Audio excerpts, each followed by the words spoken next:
Well, let's have a look at this. The 1997 Caulfield Cup. And what a finish.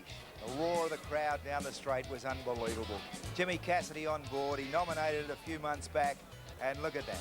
Turbo power plus tax. Just blew them all away in the home straight there. The whip up in the air and absolutely magnificent. Number 13, lucky for some, unlucky for others. But my goodness, what a magnificent run indeed. A course record, 2:26. And look at the little fella. Why not? Every reason to grin. Number 13, Might and Power, paid $10.90 and $4. Through Doremus, great run there, $5.80 and 10. Callander opening, $4.70. Quinella, $190.60. And the trifecta, $4,982.90. Okay, let's go down under the clock tower and say hello to the boys again. Ken? Yeah, thanks very much, Max. And, well, I don't think any horse could possibly come up with an excuse in the race. It was a one-act affair. The winner was too good. Jimmy Cassidy obviously had it in his mind to go to the lead from the start. And that is the winning horse there, just being paraded in the winning rug of the Caulfield Cup 1997. Now, we're going to take you to the start of the Cup and show you just where they come out of the barrier and how Might and Power, with Jim Cassidy on him, went straight across the field inside of Iron Horse there to go to the front. And, well, he never gave any other horse really a look in. He's in front there as we pick them up with the blinkers. The other horses, De Robay is out deep. She's also looking for the lead, but Jimmy wasn't going to give it away too easily. He kicked up inside of De Robay to retain the lead, and he let out of the straight the first time.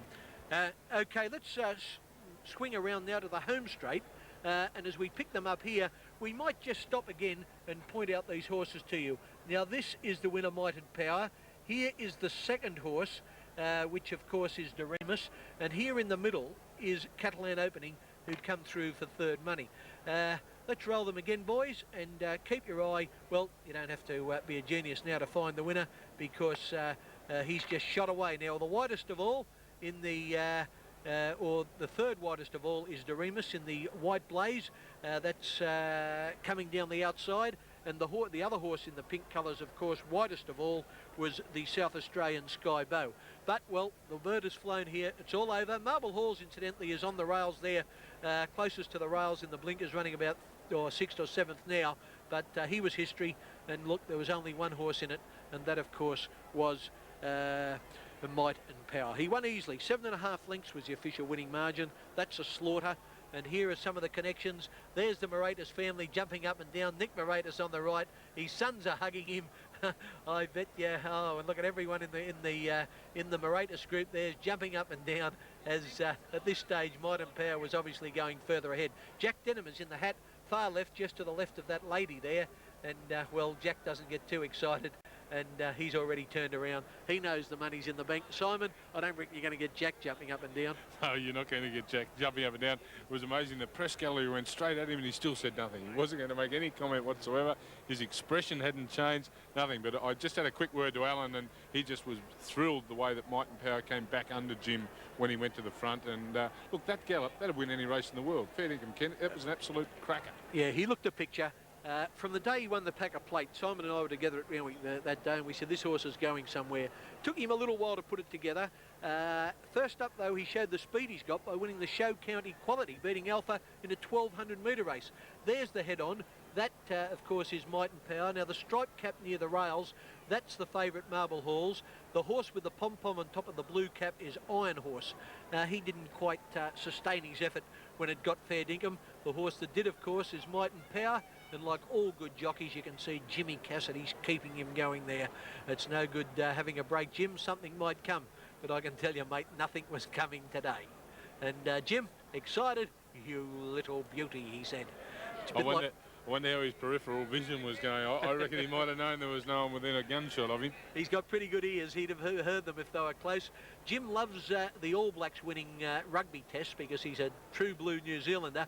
but I reckon that that was even better than the All Blacks winning a rugby test today, winning the Caulfield Cup on might and power. And it was quite appropriate, as he said, he'd come from last, he told Simon Marshall, to win that Melbourne Cup on Kiwi, and now his Caulfield Cup comes in an all-the-way success. There's the winner.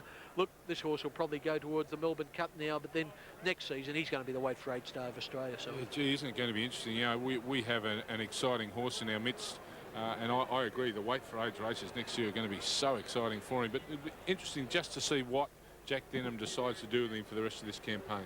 The thing I think that's very relevant is this is the first time since that 6 lengths win in the Packer Plate that he's raced beyond 1,600 metres. And next time, like today, he wins by 7.5 lengths. Yeah, well, what are you saying? We go to the Melbourne Cup in a few weeks' time and he wins by 15 lengths? Mate, I'm not going to say anything against him. I think he's pretty good. Well, when he came back into the mounting yard, he could have gone around again, Ken. We're just seeing him here. I mean, fair to him, he wouldn't have blown a candle out. He just had run 1.5 miles and won the 97 Caulfield Cup. Supreme effort. Every other horse in the race looked more tired than he did. Okay, might and power. There was, of course, the maximum field in today's Caulfield Cup of 18 runners. And as Simon said, when they hit the line after the race, I reckon he was the least tired of the 18. And, well, have a look at him there. You don't think he's just had a hard 2,400 metre race, but he has.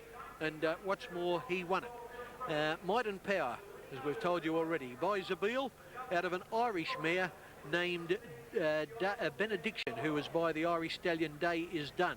Owned by Mr. N. Moratis from Sydney, trained by Jack Denham from Rosehill. And we've got time now for a break on the wide world of sports.